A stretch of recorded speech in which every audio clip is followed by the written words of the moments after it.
Hello and welcome to this new video about the resolution of linear system using the Gauss algorithm. So what I need to recall you is that there are already two videos which have been made, videos.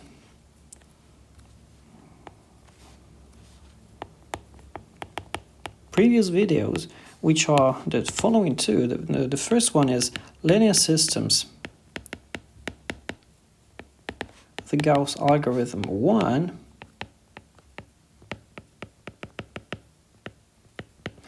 and linear systems, the Gauss algorithm 2,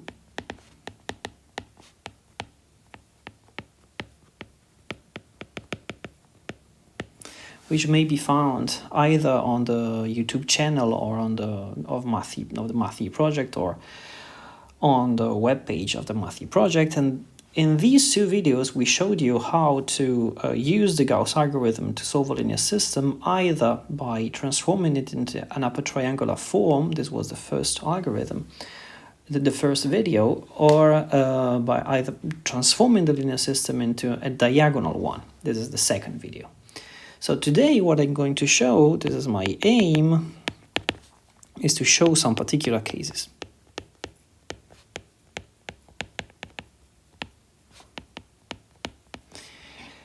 Particular cases, and in particular are the case of infinitely many solutions and the case of no solutions.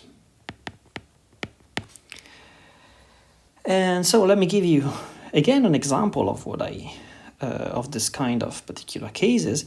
And so let me start with this, with the following. So the linear system is x plus y plus z equal 1, minus 2x minus y plus 2z equals 0, and minus x plus y plus 7z equals 3. So our aim is to solve this linear system. We know now that we have the Gauss algorithm that may be useful, so we follow the Gauss algorithm. So the first step is to reproduce the matrix of the coefficients, which is 1, minus 2, minus 1, 1, minus 1, 1, 1, 2, 7, and then you have a last column, which is the column given by the right-hand side of the linear system. So our aim is to put this matrix in a diagonal form, and so what we need to do is that we need to delete the entries here and to let them become 0. So what do we do? Well, for example, we start with this 1 here. We use it as a pivot, and we use it to modify this minus 2 and this minus 1 here on the column below this 1, and to let them become 0. And so what we do is that we take the second row and we add twice the first row, and we take the last row and we add the first row. And doing this, we get the following matrix. So the first row is exactly the previous one. Now we have minus 2 plus 2, which is 0, minus 1 plus 2, which is 1, 2 plus 2, which is 4, and 0 plus 2, which is 2. And for the last row, you get minus 1 plus 1, which is 0, 1 plus 1, which is 2, 7 plus 1, which is 8, and 3 plus 1, which is 4. This is not yet a diagonal matrix. In particular, you want to now delete this 1 and 2, and in order to do that, we use the 1 we have here. So how do we do this? Well, for example, we may take the first row and subtract the second row, and the third row and subtract twice the second row. And by doing this, we get a new matrix whose second row is exactly equal to the previous one, so 0, 1, 4, 2. The first row now is 1 minus 0, which is 1, 1 minus 1, which is 0, 1 minus 4, which is minus 3, and 1 minus 2, which is minus 1.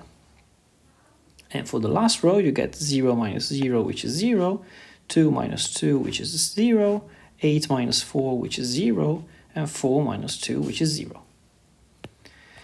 As you see, we already used this one here and this one here as pivot. As a pivot that one may use has to be different than 0, but there is no pivot left here, because this is 0, we see that we cannot continue in reducing the matrix, and so the only thing one may do is to write down again the linear system corresponding to this matrix, which is x minus 3 times z equal minus 1, y plus 4 times z equals 2, and the last row is 0 equals 0. Now this last equation here is something which is pretty particular, because this is just an identity. So it is always true. This equation is always verified independently on the values of x, y, and z. And so there is no need to consider this equation anymore, and so we may delete it from the linear system.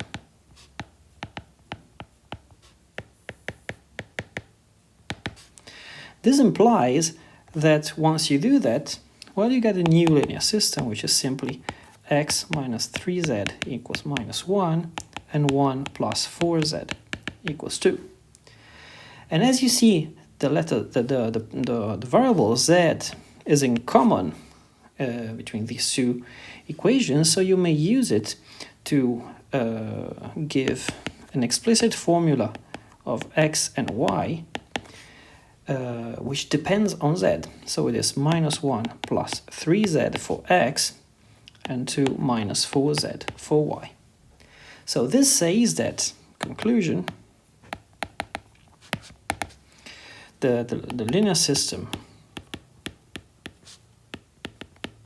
we started with has exactly infinitely many solutions,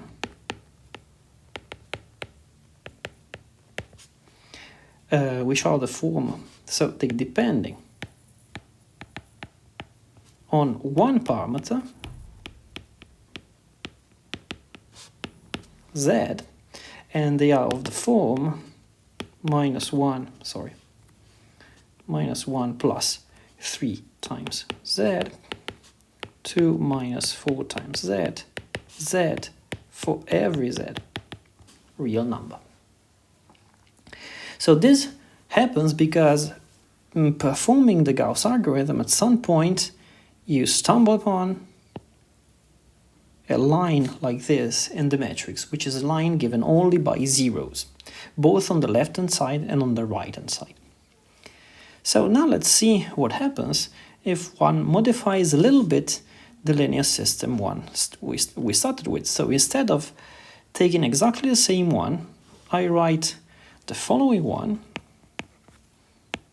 So it is x plus y plus z equal 1.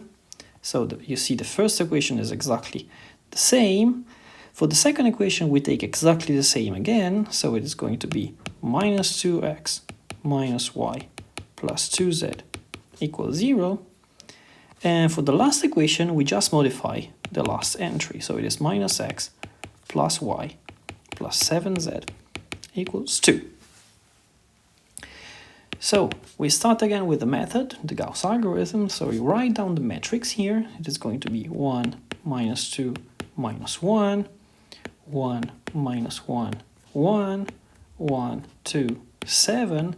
But now the right-hand side is no longer 1, 0, 3 as before. It is just 1, 0, 2. So what we may do is just to follow the same kind of steps we already used. So the first thing we do is that, you see here, we consider this one here as a pivot.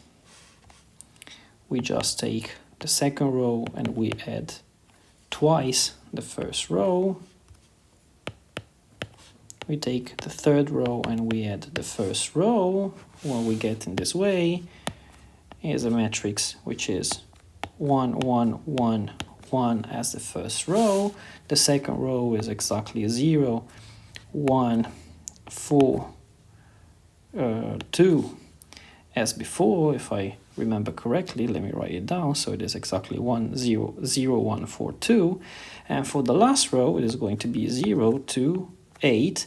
But instead of having 4 as before, now we have 2 plus 1, and so we get 3.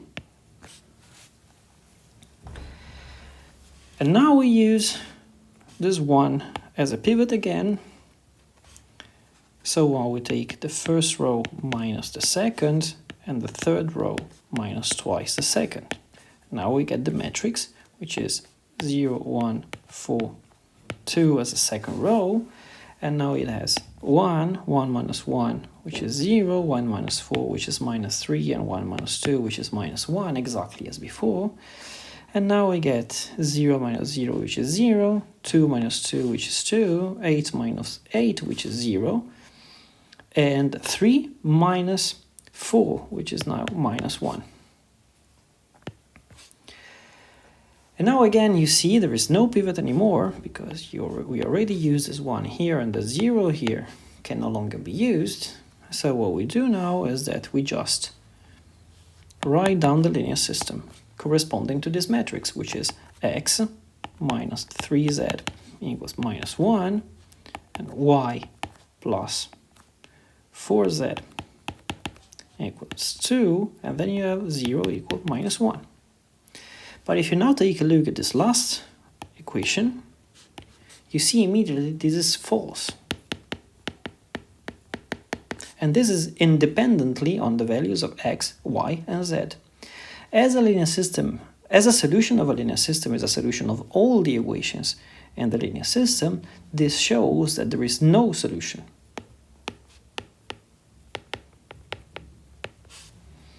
For this last equation, the fact that there is no solution for this last equation implies that conclusion, the linear system has no solutions at all.